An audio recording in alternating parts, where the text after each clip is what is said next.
Motion is approved. Ya aproba el Consejo Local con el supplemental budget del ciudad para este año 2016, cantidad de 304.191 millones de pesos durante el regular session en Antes-Aga.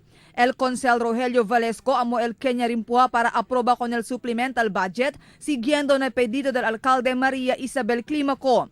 Asegun pa con Valesco, grande portion del budget ay usa para asesubi con el salario del mga empleyado del gobierno local y na proyecto infraestructura igual al construcción del mga school buildings. Ay usa también con el supplemental budget para na productivity enhancement incentives del mga empleyado. Allowance para el aumento 1,017 public school heads y maestro, 35 mga nurse, 7 midwives y comprara del mga vehikulo para na task force Zamboanga. We have your official communication May 14, 2016, addressed to the Honorable Presiding Officer and members of the Sangguniang Panglunsod, Zamboanga City. By virtue of the authority vested in me, as signed by Mayor Beng under the Local Government Code 7160, respectfully submitting the supplemental budget number 1 of both the General Fund and the special accounts of Main Market, Santa Cruz Commercial Complex, Slaughterhouse, Integrated Bus Terminal, Paseo del Mar, and PCSO in the total amount of 304,191,506.25 pesos. Alegre si Valesco kaya incluhin na supplemental budget el construksyon del mga school buildings. Si Valesco amo el chairman del Comite de Educación y Appropriations na Konseho Lokal. Iuno del su rekomendasyon amo el aumento construksyon del mga school buildings.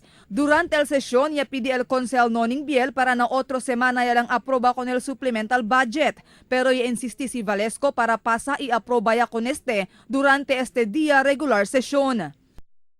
Telling Mr. Chair, this representation, along with the members of the Finance Committee, would like to thank the members of the City Council for the gift they have extended to all the employees of the local government of Zamboanga and of course to the people of Zamboanga. Mismo el alcalde Maria Isabel Climaco el yapili na Consejo Local para aproba con este supplemental budget. Asegun con el alcalde durante el este regular press conference ayer, ya saka con el supplemental budget desde na fiscal year 2015 year-end surplus y na mga reversions del mga fondo ya aloka para na un proyekto. Ta considera el alcalde con este como un urgent matter. Presenta kita sa Sanggunian, itapidi kita el suporta del miembros del Consejo para poder hacer sila el de la set aside el de la mga political differences and really help support these programs, not because of me but because of the people of Zamboanga and the city of Zamboanga that we love. Marifita Mayo, Dateline Zamboanga.